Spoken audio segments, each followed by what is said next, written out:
je dis, si cela, parce qu'on doit encore avoir tous les éléments, de gens qui sont proches, qui seraient proches du président de la République. Alors, on n'est pas encore sorti de l'auberge et que c'est dangereux pour nous, journalistes.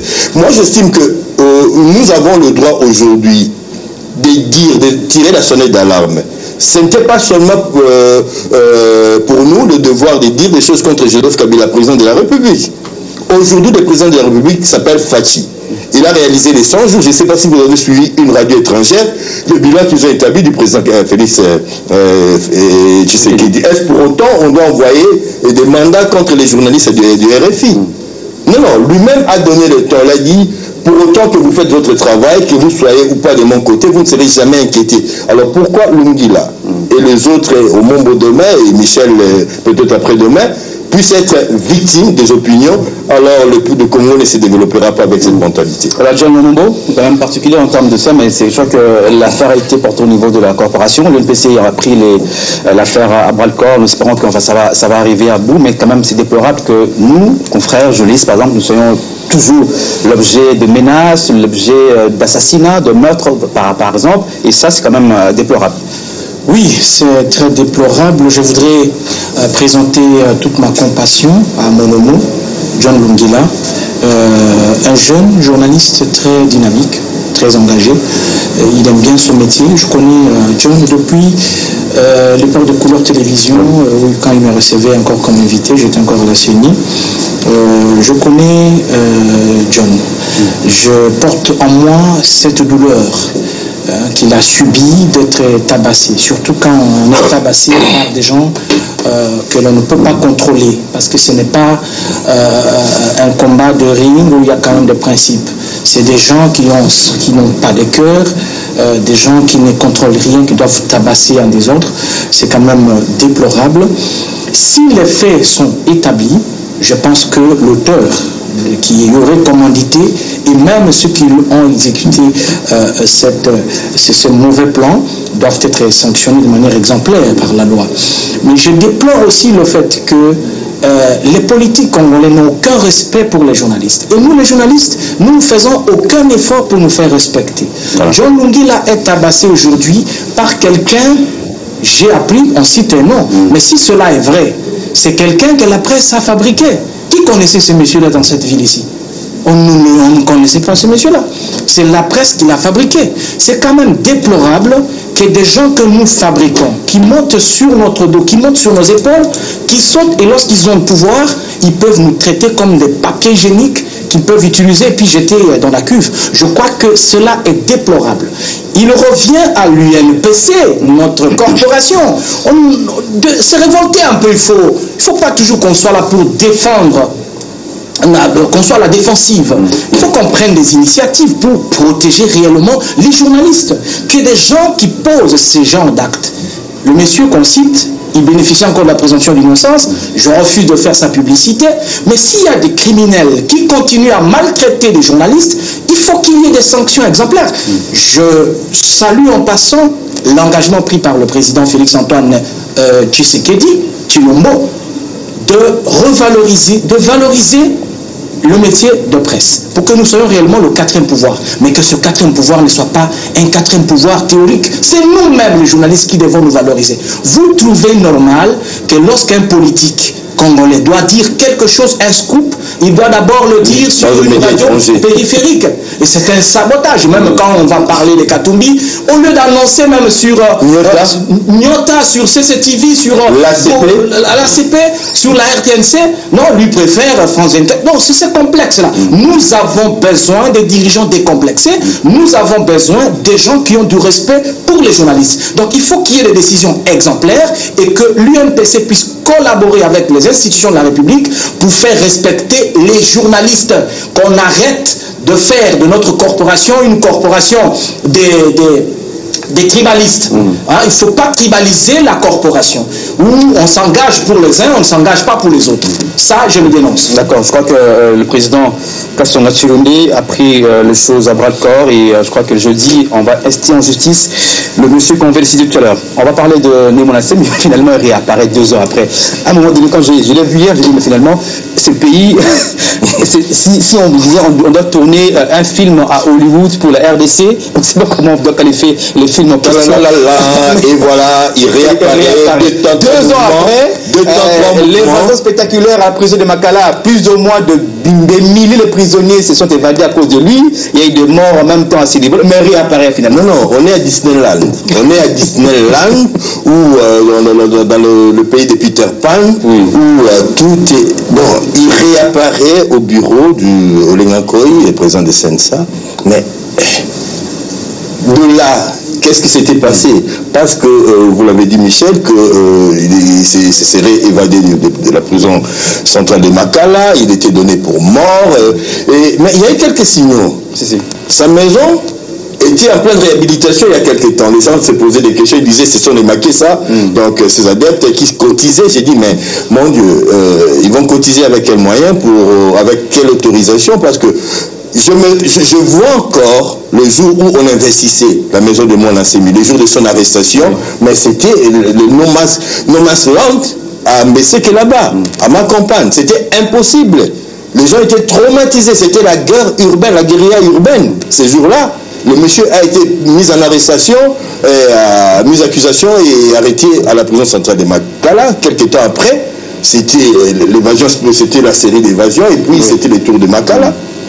Mais je comprends absolument rien. Je voudrais analyser, mais je n'ai pas d'éléments pour étayer mon argumentaire à ce moment, parce que je ne comprends comment quelqu'un qui était donné mort, qui était à la prison, pourquoi on ne l'avait pas pris, on le remet d'abord à la prison, et puis on fait la procédure normale. Je sais qu'aujourd'hui l'heure est à la décryptation. Décrispation, excusez-moi, et qu'on a besoin de tout le bras, de toutes les intelligences pour avancer. Mais il faut mettre un peu de la manière. Il faut soigner la forme. Qu'est-ce qu'on peut retenir pour demain? Que quelqu'un qui s'évaderait de la prison pourrait, le jour au lendemain, être reçu dans le grand salon. Et qui fait tuer aussi les gens, il faut quand même rappeler. Non, faire tuer, je ne veux pas m'hasarder sur ce terrain-là. Mais je me dis, sous le principe, Moïse Katumbi, qui a été mis en accusation, il rentre, mais qu'est-ce qui s'est passé par rapport à la justice? C'est ce monsieur-là, parce qu'on dit la justice élève une nation. Il y a eu un procès avec tambour, trompette et tout, mais qu'on nous donne une explication. C'est tout ce que nous demandons. Nous sommes d'avis qu'aujourd'hui, les prisonniers politiques devraient tous être libérés. Dieu merci, et grâce à la volonté du président de la République, une grande partie de ce travail a été fait. Mais quand nous mettons de la manière, il y a la grâce présidentielle, il y a des procédures de grâce, je ne sais pas, je ne suis pas juriste, Dieu merci. Mais voir Némonassé Nsemi hier, tel qu'on l'a vu, moi j'ai été choqué.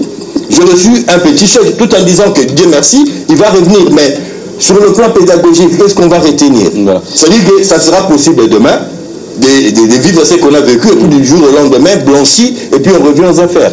On sait que, John, c'est ça, on savait que Némonassé, c'était un clandestin. Pendant 2 ans, il a vécu en clandestinité. On me demande, maintenant, Olengakoy, il a eu où? Où il était en clandestinité dans la maison de Olengakoy, ou comment? Parce que là, on ne comprend plus. Non. Le problème, ce n'est pas d'Olengakoy. Le problème, c'est de se poser la question de savoir, Némonassé Nsemi était en clandestinité. C'était dans quel contexte? Et puis cette clandestinité par rapport à qui? C'est là où nous devons revenir sur la gestion de ce pays, pour dire qu'aujourd'hui, certains conseillers, certains proches, certains membres de l'ancien régime, ou du régime en voie de modification, doivent être inquiets aujourd'hui sur certaines stratégies de mise en scène qu'ils faisaient. On a mis beaucoup de gens en exil pour rien. Ils ont parfois trompé le président de la République. La preuve est que le président Kabila avait une vision merveilleuse pour ce pays, mais nombreux de ses collaborateurs ne l'ont pas aidé à le réaliser. Ils l'ont trompé.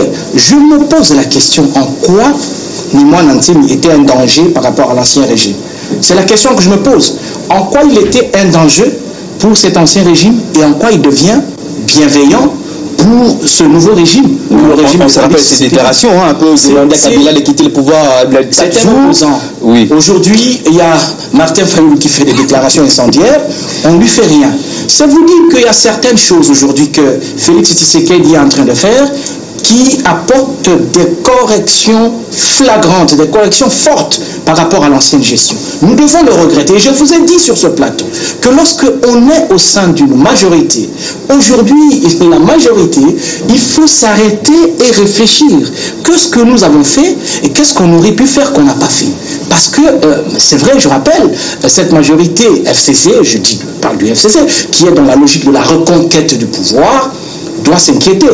Aujourd'hui, il y a Katumbi qui revient, il y a tous les exilés politiques qui doivent revenir, reviennent dans leur pays. On voit Nimwa Nantemi qui réapparaît, on connaît dans quelles conditions il a disparu, certains lui donnaient pour mort, et tout ça, et on le voit apparaître. C'est d'abord du théâtre dans ce pays. C'est vraiment du théâtre. Mais pourquoi on devait faire des choses comme ça? Nombreux ont créé des problèmes, même la question de l'Est. Nous avons vécu des situations où vous allez pour pacifier l'Est. Le président de la CENI, l'ancien président de la CENI, mon pasteur Daniel Ngomulunda est encore vivant, il peut vous le dire. Vous prenez rendez-vous avec un seigneur des guerres qui accepte de se rendre. Mais c'est le jour où vous prenez rendez-vous, c'est ce jour-là qu'on démarre les hostilités, comme pour casser totalement la confiance. Donc il y a certaines choses qui se font dans ce pays dans des complicités, qui profitent à des individus. Et ça doit s'arrêter parce que c'est le peuple qui perd. Moi, je salue par contre la réapparition de Nimwa Nantemi. Il dit je reviens. Ce qui fait l'élégance de la politique, c'est justement cette opposition-là.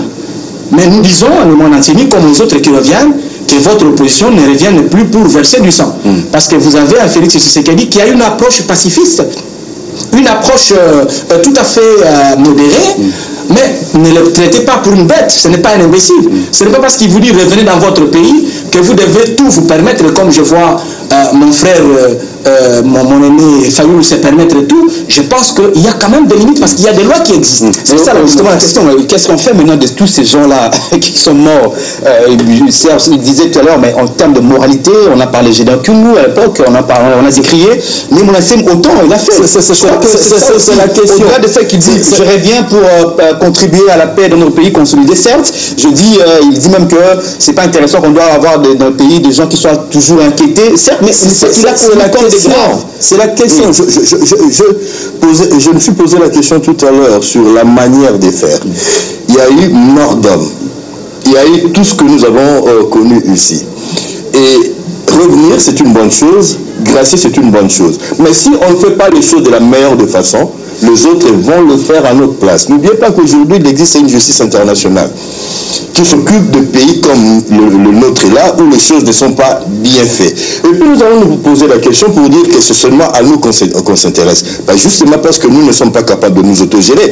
Demain, les gens vont se saisir de tous les rapports qui sont tombés, sur tous les massacres qui ont eu en République démocratique du Congo, pour traîner le présumé responsable devant les instances judiciaires internationales, parce qu'au niveau local, ce travail n'avait pas été fait. C'est-à-dire que le Congo de l'honneur, le Congo de la respectabilité doit être construit par les Congolais actuels. Nous assumer dans nos actes. Qu'est-ce qui s'est passé exactement? On ne peut pas quitter la prison et se retrouver dans le bureau des opérateurs politiques et prendre des responsabilités politiques sans donner ne serait-ce qu'un morceau d'explication.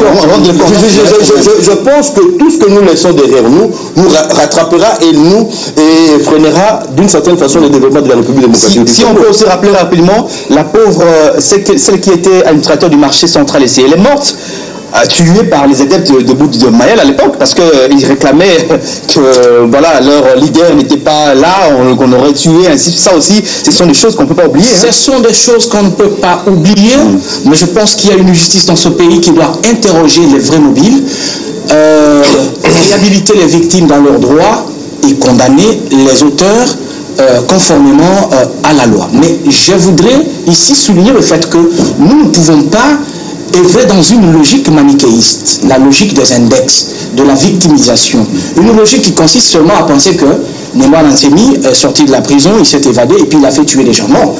Est-ce qu'on se pose la question, est-ce que Némoine Ansemi, dans sa fuite, c'est dans sa fuite qu'il a tué des gens? Vous avez déjà vu un prisonnier qui est en train de fuir et qui va tuer des gens.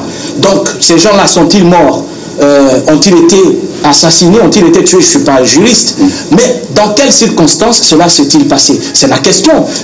Oui, on a tué quelqu'un. Nous avons déjà vu dans ce pays, nous qui sommes journalistes, vous avez déjà parlé de quelque chose ici, vous dénoncez un fait. Dès que vous sortez, on vous met même des coulounes sur la route. On vous tue, on dit non, ce sont des coulounes, alors qu'en réalité, c'est une opération commanditée par un individu bien connu. Donc, ce n'est pas à nous à ce stade de dire qu'il y a ça, tel problème. La question de Némoine Ansemi est à la fois politique, mais c'est une question aussi judiciaire. Le côté judiciaire, laissons la justice faire son travail et nous révéler ce qu'il faut nous révéler. Mais pour moi, je suis content de voir Némoine Ansemi apparaître dans ce pays, parce que ce qui est arrivé à Némoine Ansemi peut arriver à Serge Nseka demain.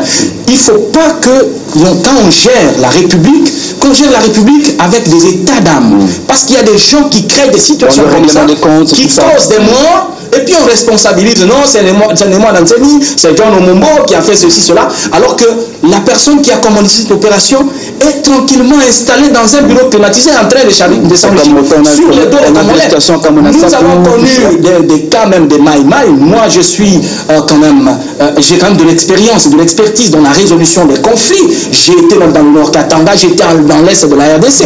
Et quand vous menez des enquêtes, vous trouvez qu'il y a des pistes après des investigations qui vous montrent que parfois les gens qui collaborent avec les seigneurs de guerre ne sont pas loin de Kinshasa. Ils sont à Kinshasa, mais c'est eux qui font ça parce qu'ils doivent se faire un leadership. On en a connu même à l'Équateur. Donc il y a des gens qui créent des situations comme ça parce que vous devez le chercher ici sur place pour négocier avec lui et il devient le leadership. Et cela s'arrête. Et justement, si le Congo, la République n'a pas le moyen de mettre tout cela au clair, et je reviens sur ce que je disais, les autres vont le faire à notre place pour notre grand déshonneur. Nous n'avons pas besoin de voir d'autres Jean-Pierre Bemba, d'autres, je ne sais pas, Gunjolo et autres. Nous avons une justice qui doit fonctionner. Aujourd'hui, on a donné le là pour une République respectueuse de la Constitution, des règles de loi de la République. Pourquoi cela n'entrerait pas dans le secteur de la justice? Serge, j'ai dit qu'on va laisser la justice faire son travail. Mais justement, je ne juge pas. Je suis en train de mettre un vœu pour que ce que je redoute n'arrive pas. Je n'ai pas le droit de juger. On doit anticiper, on doit faire en sorte que, justement ce que tu as dit tout à l'heure, que nous ayons le moyen de mettre des parades, que demain, que Bensouda ne vienne pas prendre des gens ici pour les amener à la CPI. Nous ne sommes pas une province de la CPI. Ce qu'il faut dire à Serge, nous avons signé, nous sommes les signataires. C'est de dire à Némoine Ansemi, de dire à Moïse Katumbi, de dire à tous ceux qui rentrent aujourd'hui les politiques, que si sous Kabila il y a eu cette rigueur qui vous a poussé à disparaître de votre pays, Félix Tshisekedi vous ramène dans votre pays. Mais attention, Félix Tshisekedi n'est pas votre imbécile. Donc ne violez pas la loi. Quand vous allez violer la loi, ne lui posez pas des tentations non plus. Ce n'est pas des choses. Il n'a pas été le seul responsable de ce qui était arrivé. Il y a des choses pour lesquelles. Némoine Ansemi n'a pas été c'est pas lui qui s'est sorti de la prison pour aller là. C'est ce que je vous disais tout à l'heure. C'est qu'on ne doit pas créer aussi les cas de jurisprudence, parce que là aussi, ça sera fâcheux pour l'histoire de notre pays, la RDC. Je crois qu'on en parlait. Retourne Moïse Katumbi, il annonce finalement. Il retourne le 20 mai, c'est officiel. Par avion par Lubumbashi dans le Haut-Katanga, mais il ne rentre pas en tant qu'un homme d'affaires, comme on le dit, mais il rentre comme un homme politique. Vous savez aujourd'hui qu'il est coordonnateur de la plateforme politique, la MOUCA. Certes, mais comment vous avez en tout cas suivi cette annonce de ce retour? Je pense que c'est une très bonne nouvelle pour la classe politique congolaise, parce qu'on doit demain compétir à force égale, c'est-à-dire que je gagnais parce que j'ai vaincu tous les candidats, tout le poids lourd. Imaginez un peu s'il n'y avait pas cet embargo, quelle serait la configuration politique, qu'est-ce qui aurait été les élections de fin de l'année dernière. C'est-à-dire, je pense que ça n'aurait pas la configuration qu'elle avait, parce qu'il y avait certains handicaps sur le plan des participations. Mais Mais à cela, il y a quand même des leçons à tirer. Pourquoi Katumbi s'était retrouvé dehors? Pourquoi celui qui était l'un des ténors, l'un des animateurs de l'ancienne majorité présidentielle s'est mis en porte-à-faux avec son chef et s'est retrouvé de l'autre côté? Et sur le plan politique, je pense qu'il y a des questions à se poser. La politique, c'est l'art de l'élégance, de la loyauté.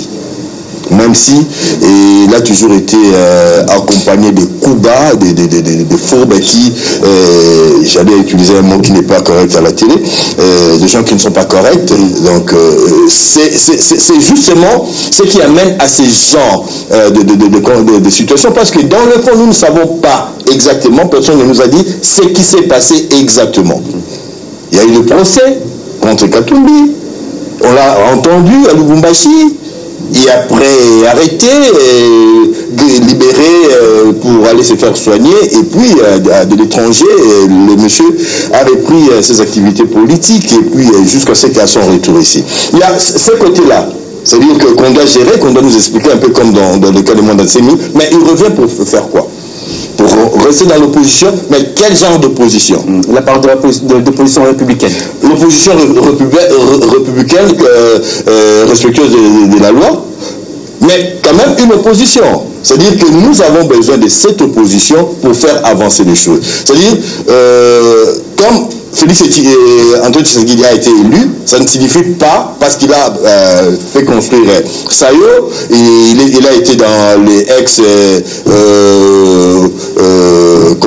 province orientale, que tout est ok. Il y a des gens qui peuvent avoir le droit de ne pas aimer, de ne pas... Mais c'est là, dans le respect, un contrepoids dans le respect. Moïse Katumbi revient, c'est un opérateur économique. Je pense qu'il va reprendre ses activités, revigorer ses activités économiques, mais aussi sur le plan politique, il tirera. Il est censé tirer les leçons de ce qui n'a pas marché dans l'ancienne majorité, avec le président Kabila, et pour avancer. Sinon, on va faire du surplace, nous allons perdre du temps, et que le recul à le peuple, et cette opposition qui peut à un certain moment changer les choses. Donc Moïse Katumbi a un rôle à jouer.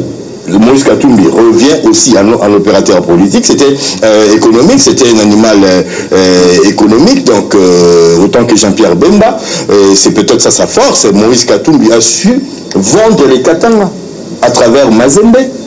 Et le club qui aujourd'hui est en train de faire parler la RDC, qui a donné la possibilité que nous gagnions de points sur le plan panafricain et peut-être de la FIFA. Donc c'est quelqu'un qui a un rôle à jouer, c'est un élément à ne pas négliger autant que les autres, bien sûr. Est-ce que c'est pas aussi une stratégie de ceux-là, ces grands leaders, par exemple, Bemba, Moïse Katumbi et les autres, Nimo Sayamis, par exemple, on peut dire une stratégie d'encerclement, parce que quand on voit tous ces leaders rentrer à Kinshasa ou au Congo, par exemple, c'est pas un grand danger pour le régime de Félix, par exemple? Non, ce n'est pas un danger. Je vous ai dit que les gens qui reviennent, tout en disant, j'ai dit à Serge tout à l'heure, qui parlait de la justice et tout ça, j'ai dit, laissez le monde entier tranquille. Moi, je suis content qu'il soit apparu, qu'il retrouve sa famille. Mais je dis à ceux qui reviennent et ceux qui réapparaissent que Félix Tshisekedi, qui autorise que vous reveniez, n'est pas votre imbécile. C'est aussi un politique. Il a la signature, il a les lois de la République. C'est lui le garant de la Constitution, le garant de la nation congolaise. C'est lui le père de la nation congolaise. Donc quand vous revenez, il ne faut pas venir chercher à brûler les doigts de Félix Tshisekedi. Parce que n'oubliez pas que dans une démocratie, c'est d'abord le respect des lois. Vous venez violer les lois et vous pensez qu'on va vous faire encore des cadeaux. Attention, Félix n'est plus votre ami. Il n'est plus dans l'opposition, il gère maintenant le pouvoir. Il est au pouvoir. Il est au pouvoir, même si il est en opposition avec le FCC au sein de cette coalition. Mais c'est une coalition quand même. Non, cette coalition, je vais d'ailleurs revenir sur ça. C'est une coalition qui doit être améliorée et modifiée. Comment? C'est très flou. C'est très flou. Je termine d'abord. Alors, quand vous revenez, vous voyez, il y a la partie Est, vous prenez le Grand Nord là-bas. Il y a Mboussanyamou ici qui revient. Incontournable. Ce n'est pas quelqu'un de facile à gérer, et puis il n'est pas un poids mouche ou bien un poids léger.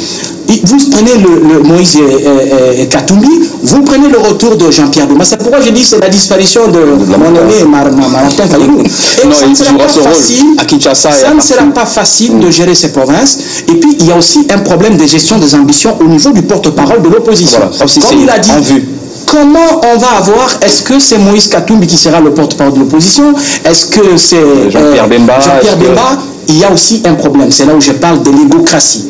Est-ce que ça sera facile pour Félix Tshisekedi? Parce qu'il y a aussi des ambitions. N'oubliez pas qu'il y a 2023 qui arrive. Je ne vois pas Félix Tshisekedi renoncer pour dire bon, moi, un seul mandat, je m'en vais. Il y a une vision. L'accord, le cash entre lui et Félix, entre Vital Kamerhe, c'était ça. Bon, ça, c'est leur affaire.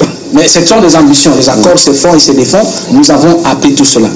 Parmi les libérations, j'attends aussi un autre cas qu'on a oublié, de mon frère Johnny Tshibangou. Le colonel, il est aussi en prison. Ça fait partie des questions de décrispation. Mon frère John Tshibangou, je n'ai jamais vu depuis 2010 lorsque je l'ai vu dans la Andolo. Je compatis à ce qui lui arrive, John Tshibangou. J'attends que son cas soit aussi traité et qu'il retrouve sa famille. Ça fait longtemps qu'il a été quand même arrêté. Donc ce sont des questions importantes. Alors la Mouka FCC, vous avez dit. Mon cher FCC cash. Je pense qu'il faut reconsidérer ou alors repenser, revoir cette coalition, qu'ils acceptent de créer une grande plateforme de la gauche. Parce qu'il y a un problème.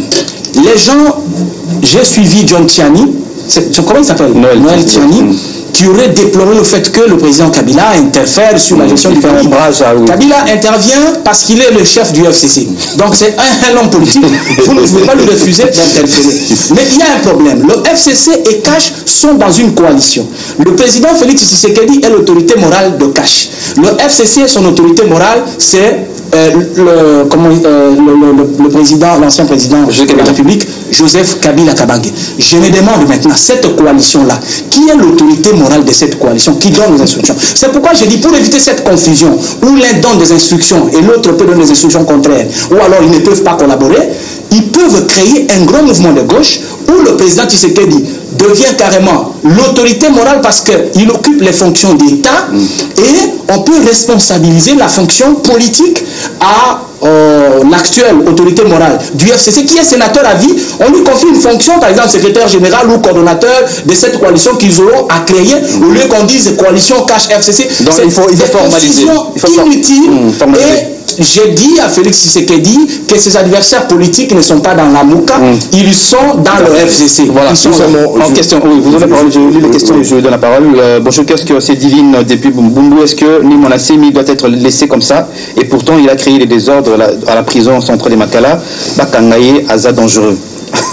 Est-ce que ça sera aussi de connaître le lieu de provenance de Nimona Semi pour que ça ne soit pas un théâtre de chez nous? On va demander à Lengakoy.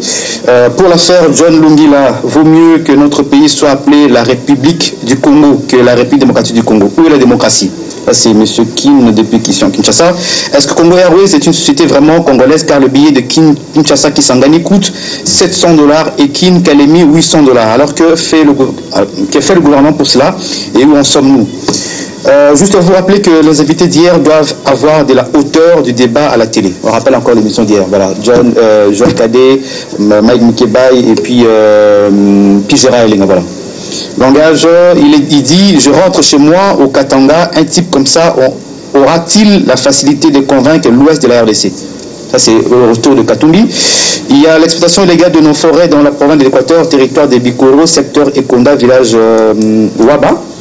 Et puis, pourquoi toutes les chaînes de l'opposition ne sont pas une église au milieu du village, voire même leurs journalistes, le traitement des informations, comment ça, on fait sur tous les sons de cloche. Voilà, Serge, on va vous parler justement de répondre en quelques minutes, mais on parle aussi de Kinshasa.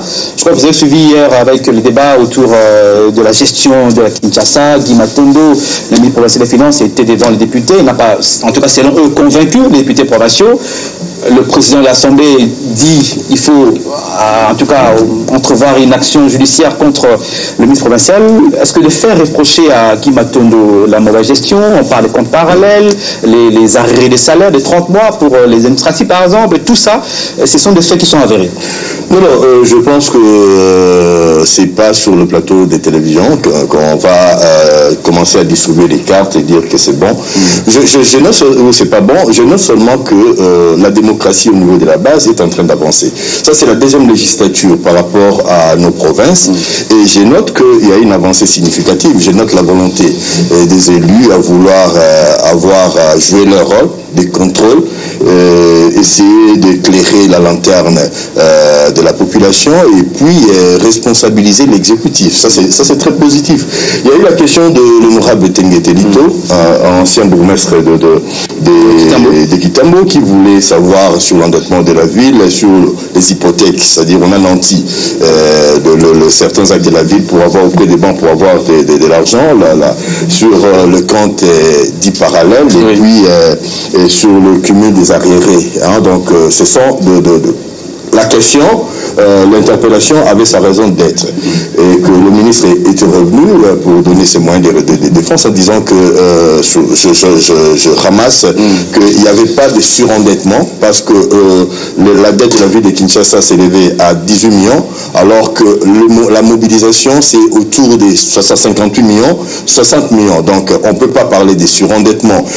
L'hypothèque, c'est dans le cas où c'était le gouvernement central qui devait apporter 70% du budget, notamment le budget d'investissement, n'a pas été au rendez-vous. Et la ville, par rapport aux engagements pris, devrait s'endetter pour construire notamment, selon le ministre, l'extension de l'hôtel de ville, la rampe de l'hôtel de ville, l'achat de véhicules pour la salubrité, l'achat de véhicules anti-incendie, construction de morgue, la boucle d'Enjili, donc Kimbuta et autres, l'avenue Kulumba, et donc la caserne des sapeurs-pompiers à Tipka, des réalisations qui auraient dû être prises en charge par l'argent émanant du gouvernement central à travers la rétrocession. Et cela n'était pas arrivé. Donc, à la fin à la conclusion de son interpellation, le député Lito s'est dit insatisfait et il a demandé de transformer son interpellation en motion de censure et le président a décidé que le dossier sera déféré devant la justice. Ça, je pense que c'est une pratique normale. C'est-à-dire que quand on a géré, on doit savoir qu'on a la responsabilité de rendre compte. Mais ce qui intrigue un peu, dans le traitement de l'information, on n'a pas senti tout ce que je venais de dire ici. Il y a eu la question et la conclusion. C'est-à-dire que quelqu'un qui a volé et qui doit être arrêté. Mais en oubliant entre les deux, l'action, tout ce que je venais de dire ici, a été réalisée dans le cadre d'une action d'un gouvernement provincial. Et on a comme l'impression que la seule personne qui avait la signature, la décision, c'est le ministre des Finances, alors qu'il y a un gouvernement qui a entériné toutes les décisions et que les ministres n'avaient pas la décision pour tout. On a comme l'impression, à la fin comme l'impression qu'il y aurait une sorte de volonté de nuire. Donc, on a vu. Je suis parent, je comprends le désarroi des agents de DGRK, de la ville de Kinshasa, 23, 26 mois impayés, mais personne n'a le courage de dire que c'est parce que le gouvernement central n'a pas tenu ses promesses en matière de finances et que les ministres provinciaux n'ont pas été à la mesure de mobiliser les actes qui leur ont été concédés pour payer le membre de leur cabinet. C'est ça la réalité, parce que le ministre des Finances va chercher l'argent où? Sinon dans les actes que la République, la Constitution confère aux villes, aux provinces, j'allais dire, le Haut-Katanga a 30 millions de dettes. Le président de la République, Joseph Kabila, sort en laissant la République démocratique du Congo avec 30 ans de contrats chinois. Je ne vois pas Janine Mabunda arriver et commencer à faire le procès à tous les premiers ministres qui sont passés. Et étant donné que toutes ces personnes, il y a une difficulté de lisibilité de l'action politique de politiciens de la majorité. Vous êtes tous de la majorité. On a géré un pouvoir. Aujourd'hui, ceux qui sont au pouvoir, ce sont ceux qui étaient dans l'opposition. Chaque fois qu'il y a une manifestation, il y avait une Nord Piacitine, on doit mobiliser la police. La police, par exemple. Ça coûte au trésor urbain. C'est la ville qui prend cela en charge. Et c'est même des dépenses qui ne sont pas prévues dans le budget. Et ceux qui sont au pouvoir aujourd'hui vont se rendre compte des difficultés à gérer. Je crains fort qu'on rentre dans une sorte de vendetta où on va vous attendre au tournant. 5 ans, c'est pas beaucoup. On perd le temps à juger ceux qui sont partis, alors qu'aujourd'hui on devait focaliser l'attention sur ce qu'on doit faire pour améliorer.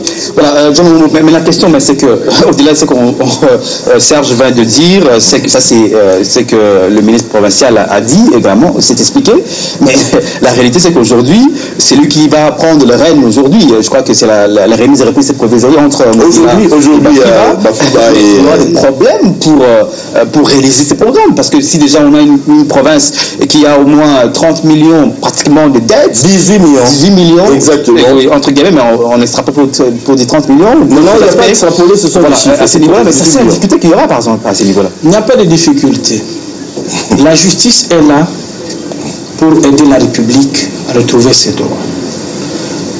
Nous disons ceci, surendettement ou pas, si ce sont les fonds de la République, il y a obligation de transparence, de redevabilité. Et je pense que la démarche, sans entrer dans les considérations personnelles, la démarche de l'Assemblée provinciale est une démarche constitutionnelle d'un Parlement qui doit contrôler. Mais maintenant, il faut respecter la procédure. Et que les responsabilités soient établies. Ça, c'est un problème. Deuxième problème, Serge a parlé tout à l'heure de tous les projets qu'on a financés. Mais tous ces projets-là, c'était financé au détournement du personnel de la DGRK. Donc, il n'y a pas 23 mois impayés. Ceux qui mobilisent les recettes. Comment ils vont vivre. Voilà comment on favorise le vol dans un pays de détournement. Les gens qui mobilisent les recettes ne sont pas payés. Qu'est-ce que vous attendez de ces gens-là? Il y a un problème. Alors, ces projets-là ont été financés. Il faut que l'on sache aussi est-ce qu'il n'y a pas eu surfacturation. Il faut que l'investigation aille un peu plus loin pour savoir est-ce qu'il n'y a pas eu surfacturation. S'il y en a eu, je sais qu'il y aura des conséquences sur le plan légal. Il a parlé des contrats chinois, c'est une bonne chose. Je reviens d'ailleurs sur cette question parce que je suis quand même du domaine. Les contrats chinois, j'ai suivi même des débats sur ce plateau, il faut clarifier les choses. Il y a des responsabilités à chaque niveau. Vous avez le bureau de coordination et de suivi du programme sino-congolais patronné par Moïse Ekanga, parce que j'ai senti qu'il y a des débats fixistes sur la personne de Moïse Ekanga, mais parfois on confond les choses. La responsabilité de rechercher les financements et d'attribuer les financements au projet, ça c'est le programme sino-congolais, ça c'est lui. Mais l'évaluation de la qualité, le choix même de la passation du marché, ça c'est géré par un gouvernement qui est représenté par le ministère des Infrastructures, des Travaux publics, et vous avez aussi la CGT qui est l'agence congolaise des grands travaux, qui est l'œil technique du gouvernement qui doit évaluer. Donc les factures même pour ce qui concerne les grands travaux et tout ça, ça c'est de la responsabilité. Le travail du programme sino-congolais, c'est de voir avec les fonds générés par la SICOMIN, de financer ce dont la République a besoin. Au-delà de ça, il faut que les gens sachent aussi que les contrats chinois ne sont pas gérés par la seule République démocratique du Congo. Il y a des cabinets internationaux d'audit qui interviennent, Deloitte et tout ça. Il y a aussi même les ressources qui sont, en fait, le cobalt et quel autre produit ici?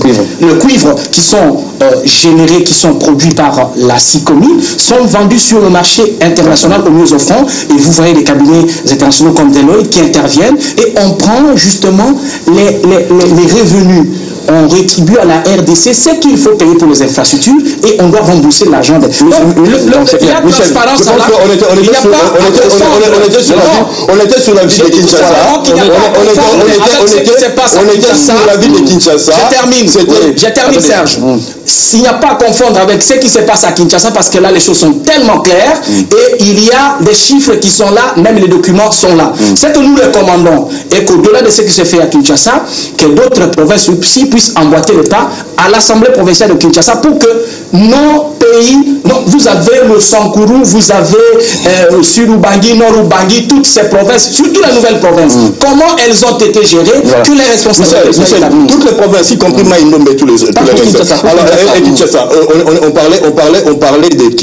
on parlait de Kinshasa.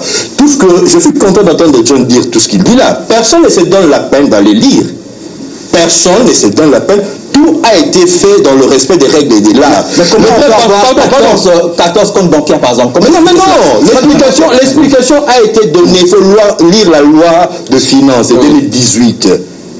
Tous les actes de toute la dette publique, si vous allez me donner quelques minutes, c'est technique, est payé dans des banques sur des comptes qu'on dit transitoires. Et ces comptes sont nivellés, transfère l'argent après 48 heures dans les comptes principaux. Ça se passe comme ça. Pour chaque acte, la ville de Kinshasa a 15 banques, le ministre l'a dit hier, et on a 150 banques comme ça, transitoires. C'est dans la loi, ce ne sont pas des comptes parallèles. Aujourd'hui, on ne paie pas de l'argent de l'État de gré à gré. John Omombo, c'est sur papier, c'est vérifiable. Allez-y. Le problème est qu'on est à Kinshasa, mais on vit loin de Kinshasa. Non, je n'ai pas non, je ne parle pas de vous. Nous vivons loin, et même nous les journalistes, je l'ai dit dans les traitements, on n'a pas senti la volonté d'aller chercher l'information. Il n'y en a pas. Tout le marché passé ici, c'est dans le respect de la loi parce que ça a été produit. Alors, quand on ne veut pas entendre ce qu'on vous dit, vous voulez entendre ce qui est dans votre tête. Mais c'est la justice qui doit arriver pour donner aux autres, parce que la présomption d'innocence existe. La présomption, j'ai donné l'exemple de contrat chinois pour vous dire que cela ne peut pas freiner la marche de l'État. Est-ce qu'aujourd'hui, le gouvernement Gentini ne va pas recourir aux emprunts? Je pose la question, le jour où le gouvernement Gentini va aller dans des banques pour emprunter de l'argent, ça serait de l'argent volé? Parce que le gouvernement central, normalement, s'il payait la rétrocession, il n'y aurait pas 18 millions de dettes. J'ai dit ici, la ville de Kinshasa mobilise 58 millions. Elle a emprunté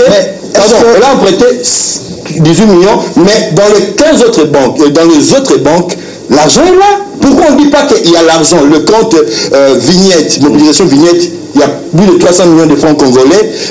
Il semble que la vignette qui Mbouta l'aurait vendue. Le marché a un sujet. Ces projets-là. Écoutez, vignette était vendue à un sujet libanais. Tu as été à l'Assemblée provinciale hier pour s'il vous plaît, Serge, on dit que la vignette qui Mbouta l'a vendue à un sujet libanais. Michel G était à l'Assemblée provinciale. C'est pas vrai, la question posée par l'honorable Mike Doli Makambo, je ne me rappelle pas. La vignette n'a pas été vendue. Comment on peut dire sur le gère? Pour gérer, parce que les comptes banque, par exemple. Vous me laissez, on a fini les choses. C'est-à-dire qu'on a dématérialisé la vignette. Vous allez dans la banque, vous payez votre argent, vous amenez votre carte rose, un peu comme la belle voiture de mon ami Omombo. Et à la fin, il y a un partenariat public-privé, qui vous imprime sur base de ce que vous avez payé votre vignette.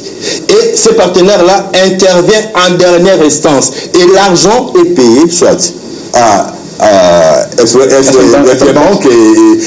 Donc, le problème, c'est ce que je suis en train de le dire à la télé. Hier, ça a été dit à l'Assemblée provinciale, autant que vous, personne n'a écouté. Personne n'a écouté. Cette affaire-là est à vérifier aujourd'hui. La vignette, la campagne vignette ici, on peut vérifier, est inviolable dans ce sens que on délivre la vignette à la présentation de preuves de paiement. D'accord. Est-ce qu'en termes de responsabilité, de transparence, je crois que je dois faire ce travail? Parce que là, on comprend qu'il y a des responsabilités partagées. Oui. Certes, on ne doit pas s'en prendre ou s'acharner contre une seule personne qui a géré, une seule personne qui a qui était le gouverneur. On peut aussi le suivre, le poursuivre pour dire mais qu'est-ce qu'il y a, comment vous avez géré? Pourquoi les gens qui ont géré ce pays avaient tendance toujours à confier des responsabilités d'État à des privés qu'on appelle des partenaires? Vous pensez que nos entreprises sont incapables de gérer la situation? Nous venons de voir ce qui se passe avec les 100 jours. On a levé l'office des routes qui sont en train d'intervenir et on voit quand même des résultats. Vous entendez te contredire, John, dans le contrat, sinon tu as accepté que le partenaire étranger intervient. Mais aujourd'hui, le partenariat, aujourd'hui, il y a la libre administration des provinces. Les provinces ont le moyen, en vertu de la loi, Je termine en disant ceci. Ça, c'est pour le contrat chinois, c'est l'exime international qui a donné des exigences parce qu'il y a des conditions pour être agréé au niveau international. Je termine en disant que aujourd'hui, nous avons des leçons, que le président Joseph Kabila avait des collaborateurs qui ont laissé le pays dans les institutions dans des difficultés. Si la gestion était transparente et correcte, je crois qu'il n'y aurait pas tous ces problèmes que nous avons aujourd'hui. Parce qu'il le dit clairement qu'il n'avait pas les 15 hommes de Kabila. Alors nous disons au président Kabila qu'il y a moyen de refaire, de renouveler cette classe politique en puisant dans la jeunesse. Il en est de même pour le président Félix Antoine Tshisekedi. Vous regardez même au sein de la jeunesse du FCC, même au sein de la corporation des journalistes, il y a des compétences, des gens connaissent et peuvent gérer ce pays sans laisser le pays. Non, mon cher ami, je pense que merci à vous. Moi, je suis prêt à servir pour la République, même à travers CCTV. Nous devons dire la vérité parce que nous n'avons pas d'énergie à revenir ici pour parler des individus comme ça qui détournent la Merci John Omombo, merci pour ce débat. C'était en tout cas transparent et surtout une belle analyse de vous deux. Merci à Yves Le Chouangué, à Moron Jamé qui était derrière la caméra. Merci à Dadi Koussaka, à Aleka Bongo, Doudou Montiri. Et puis il y avait Bruno Nzinga qui était aussi à la régie. Mesdames et messieurs, c'était un grand plaisir de vous présenter cette émission. Au revoir et à très bientôt. Que Dieu bénisse le Congo.